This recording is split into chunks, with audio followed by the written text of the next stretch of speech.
So what's up, boys? Been a while since I've posted my last video because it has been pretty busy. But here we are. Today's the day that we're finally gonna get our original papers for the Cafe 400. And while we're at it though, once we get our papers later, we're gonna go through the upgrades that I've done for the motorcycle so that at least you guys know what I did to the bike. And hey, who knows? If I post it officially on the Cafe 400 page, and if you guys want to buy it, then hey, all the better for all of us, because at least I know it's gonna go to someone who knows the motorcycle. All right. So yeah. Without further ado, boys, let's get going.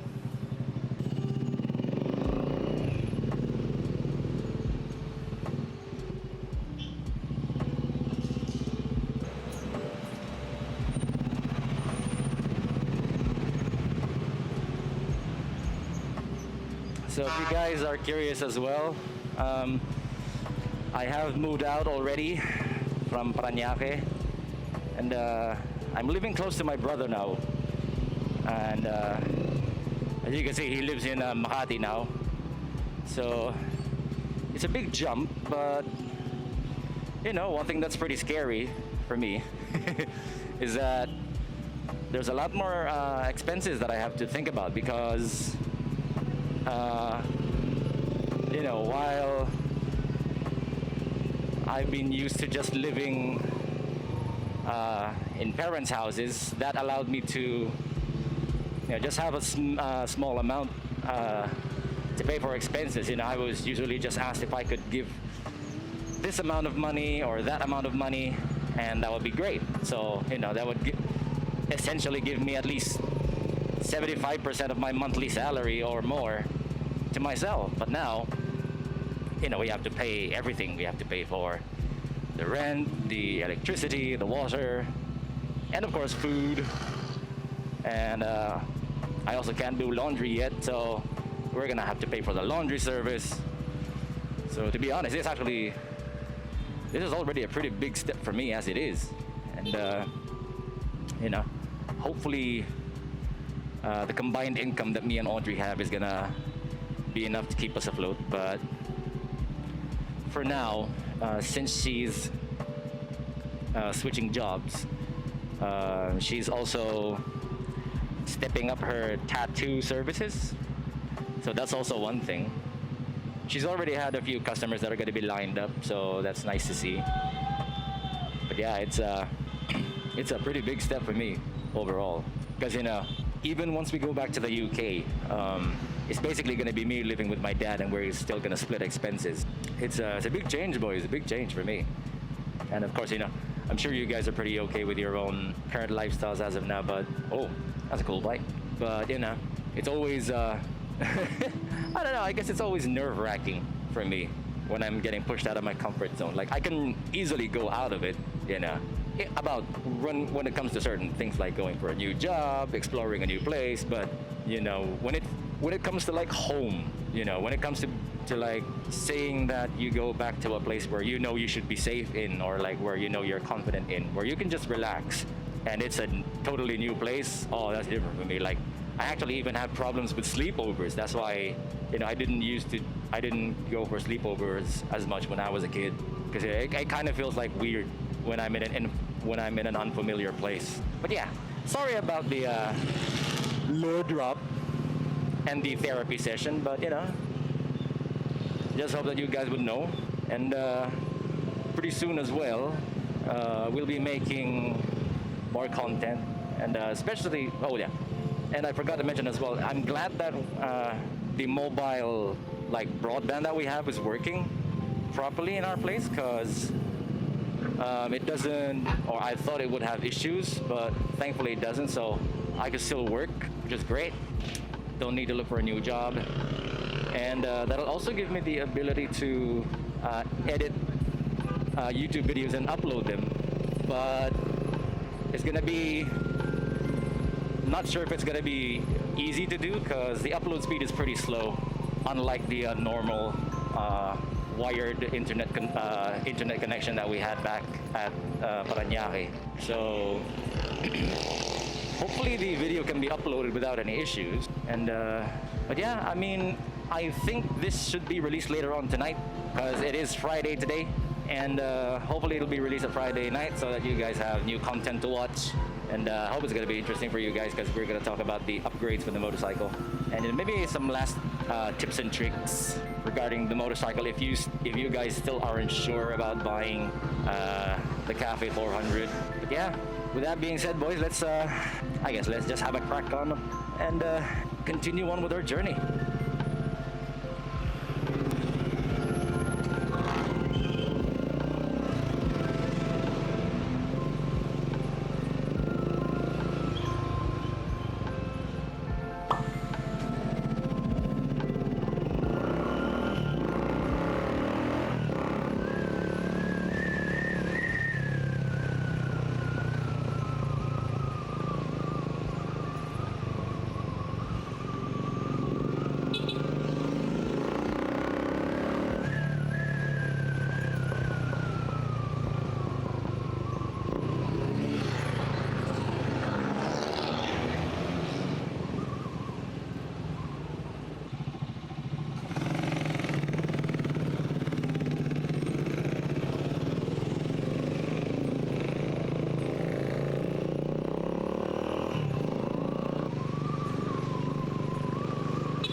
Alright, boys, here we are.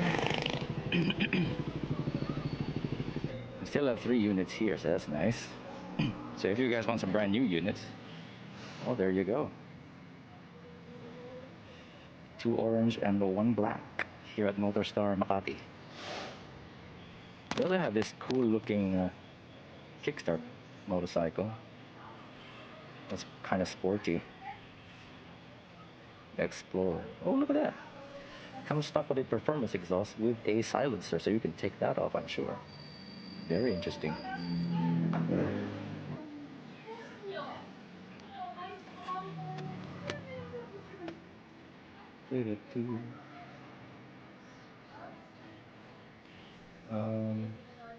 Ayan po.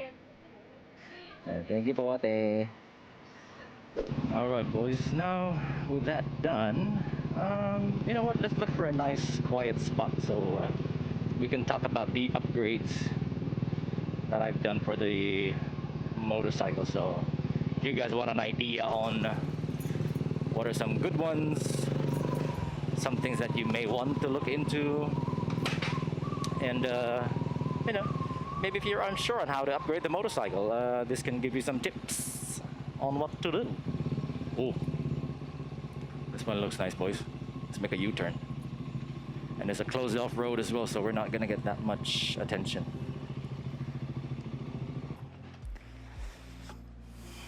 Well, all right then, boys. So let's have a good walk around on the motorcycle so you guys can have a look.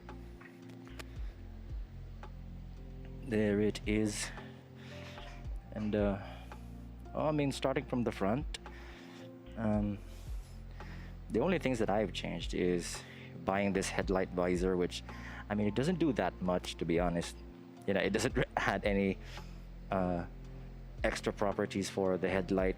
I mean, it's just there to make it look retro. It's pretty cheap. And I bought these silver indicators just to make it look more retro, because, you know, like I said before, to me it felt a little too black. It was too blacked out. So I added more accents of silver, and you know, just a simple cell phone rack so that we could strap the phone in if we needed to go around. And one major thing that I have changed was changing the handlebar grips, because these are what they call bottle grips, because they're a bit wider, and you know, my hands are a bit big, so the stock handlebar grips were a little bit too thin for me, and they were long, so they're up to here. That's why you can see there's a bit of tearing just so that you can make everything fit. And there's also some tiny holes here because the switches had to be moved as well, so they had to drill new holes to keep the handlebar grips a little bit closer. And aside from that, I've added some heavy bar end weights. These are 330 grams each, and I think they're for sports bikes, but it was no other modification needed. It's plug and play. The bolts included here fit to the stock handlebar, and that was really nice because it eliminated a lot of the hand vibration. I only start to feel any serious vibrations at around 6,000 RPM. So, I mean, that's a pretty big bump from 4,000 RPM, because I would usually feel it at that. And speaking about upgrades, well, the wheels are still stock. These are still the 100 by 90 by 19 front tire and the 130 by 80 and 18 rear tire. And the only thing we've done was swapped the stock rims of the Cafe 400 to the stock rims of the Benelli Imperiale 400. So to you guys who are not from the Philippines, that is the closest rival of the Cafe 400 when it comes to a express legal classic bike. And it's priced at around 30,000 pesos more because it's fuel injected, a bit more features, but it technically have the same power plant almost, because I think that has a 373cc. This is 397cc, but they're technically still 400 rounded off. So that's one thing. The front fender was custom made. It's technically the same length as the stock fender, but I moved it back. I rotated it back so it has more coverage on the rear. The bracket was also custom made, but it's pretty cheap. Boss Ricky of Konoha East Side in Marikina was the guy that made the bracket, and we just ordered this online actually, and we just had it repainted. So speaking of, that's also what I have done. I repainted the stock fender as silver, and I requested to have our side panels repainted a proper flat black as well, because when I took the stickers out, it wasn't like the paint that I was spraying wasn't covering the side panel as good as I would like, so I just had it done professionally. But it wasn't that much of an expense anyways. I think all of that was around 3,000. So yeah, a pair of side panels and the front and rear fenders both were around 3,500. And custom stickers, custom emblem, that's around what, maybe 800 pesos, because this is 3D printed plastic. And I mean, it looks good though. I mean, some people like to rebrand their MotorStar because when they make it look like a Triumph, they want to put a Triumph logo on it. But you know what, I'm actually proud that I'm bringing the MotorStar brand with me. And they're like, because whenever people see it, they're like, what, MotorStar has a motorcycle like this? And I'm like, yeah, they have a motorcycle like this. Going around to the other side, I mean, the carburetor is still stock, so that's perfect. I mean, I haven't had to change anything when it comes to the fuel delivery system, but the engine was tuned up. If you guys haven't watched the previous videos from last year, I've been having engine issues before. So during the very first few months of me buying the motorcycle, I had a compression loss issue because there were scratches in the piston block. So some of the excess exhaust, so to speak, exhaust gases were leaking through there. So that was a big issue. So it was replaced under warranty, which is nice. And going around, with regards to engine upgrades, we have changed our spark plug cap. And this is the stock spark plug of the Suzuki Raider, because it's long enough to fit, because it's pretty deep down in there. And it's actually doing really nice ever since we replaced it. And speaking about spark plugs, we have a iridium spark plug in here, which is pretty nice because it's the iridium equivalent of our copper spark plug, which is the NGK DP R8Z. And for that, there is a, for the iridium equivalent, I forgot the code, but I'll put a link in the description if you guys want to have one in the future. And damn, yeah, my wheels are pretty dirty. It's been raining while it was in Parañaque, and you know, my parking spot there is on the dirt, so that's why it has a lot of this dried up dirt. Ew. But yeah, so moving forward, we are gonna address the elephant in the room, or the trumpet in the room rather, because it is a trumpet exhaust.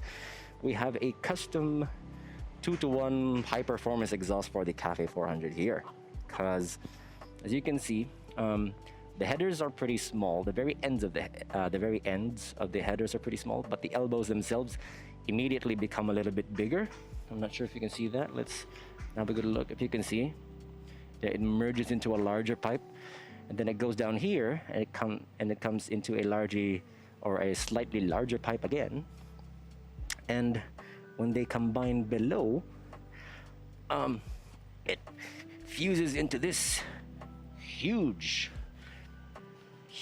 unified pipe. So we are basically doing a lot of exhaust scavenging, is what you call it when it comes to performance exhausts, where you just try to increase the basically like how a two-stroke works. You know, that's why they have these huge like parts of their exhaust, so that you can let a lot of the exhaust escape as quickly as possible. So that's why our default mixer now is pretty lean, so I had to change it to be more rich, because it's pulling out so much exhaust immediately and bringing in so much fresh air that the fuel that's coming in isn't keeping up properly. So we had to make it a little bit more rich, but hey, it has improved our performance. This motorcycle just actually keeps on improving. Like even Audrey has said before, that did you do something to the bike when, you know, I have to start going up to speed when going in the highways? They're like, she suddenly been asking, like, did you do something to the bike? It feels faster. I'm like, nope, it is just, you know, slowly breaking into the new exhaust, because I mean, we've still barely gone 9,000 kilometers on it. So that's also one thing with this. Since it's a pretty high performance exhaust, it is prone to pretty loud diesel pop. So you know, the it kind of sounds a bit like a sports bike almost when some people listen to it, because as you can see here, it zooms out to this huge old trumpet, and it has a pretty big outer diameter. And I mean, for me though, overall it's been really good. Like, the performance of this thing is amazing. And I also have a silencer which I've made before, due to the LTO controversy that's been going on during the early months. So it's been a pretty flimsy make, but I mean, it was a pretty cheap it's a pretty cheap silencer, and I mean, it does its job well. It really cuts down the noise that it makes, but I typically keep it off, especially when I you know, when I go around highways, because you know, a bit of a louder pipe really does make other people more alert that you're there.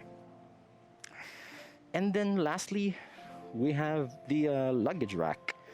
For me, this is one of the best things that I've got for the motorcycle. Like, overall, you know, when you look at the bike, I mean, it looks like your really old school 1950s, 1960s, or 70s workhorse.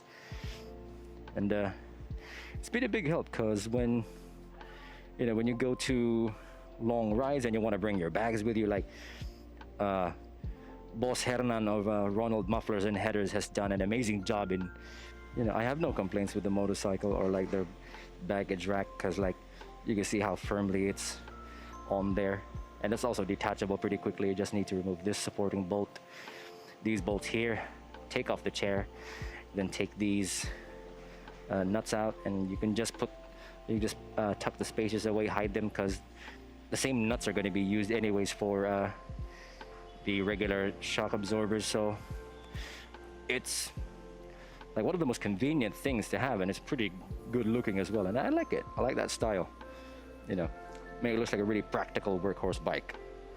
So yeah, aside from that, that is all of our upgrades, boys.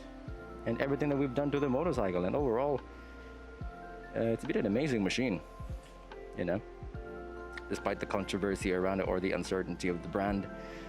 I mean, we be taking good care of it, and it's taking good care of us, and I'm happy about that. So, all right, boys, without further ado, let's continue on with our journey home, eh?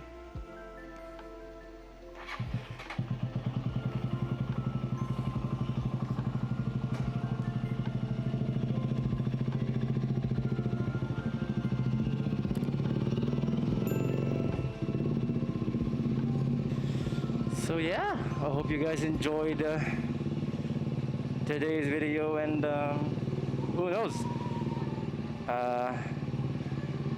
if I'm gonna post the motorcycle for sale, it's gonna be on the Cafe 400 group. And I was initially thinking of selling it for 100,000 pesos, but I mean, we've had a few more 100 miles on it, you know, so I'm gonna reduce the price. I'm thinking of bringing it down to 90,000 pesos instead, or possibly lower, but I'm gonna try and get 90,000 pesos out of it, because I mean, overall, you know, it's a low mileage motorcycle, and it's done its part well, and it's still mostly stock. So any upgrades anyways that we've done are practical upgrades, which either help with your baggage or improve your performance on the motorcycle. So overall, it isn't like an overly customized body, you know, or something like that, because for me, like, the more you customize the bike's body, the more niche your motorcycle market becomes. So it's gonna be harder to sell that. But at least with this, you know, I mean, hey, it still looks pretty decent. You can still customize it the way you want to. So, you know, hopefully we'll find a willing owner that's gonna take this motorcycle and turn it in and provide it a new forever home. And yeah, I mean, if you guys really want to have the big bike experience without breaking the bank, the Cafe 400 definitely is, at least for me, the best option that I've had with it, because, you know, it's really cheap to maintain. As long as you take care of it, like I said, it is going to take care of you as well. It's going to be as reliable as you make it. So that's a great thing about this boy, you know. No complaints with it. Never had any like serious issues where it's broken down on me in the middle of nowhere. You know, it's always kept itself running, and I'm happy that it has performed the way it has. So I'm actually pretty sad that I have to let go of it, but you know, some things just have to happen like that. So yeah, hope you guys enjoyed this video, and you know, if you guys are willing to get the motorcycle, hey, wait for the official post on the MotorStar Cafe 400 page. And that's gotta be it for today, at least, and hopefully we can upload more Subnautica 2 content soon. And yeah, that's it.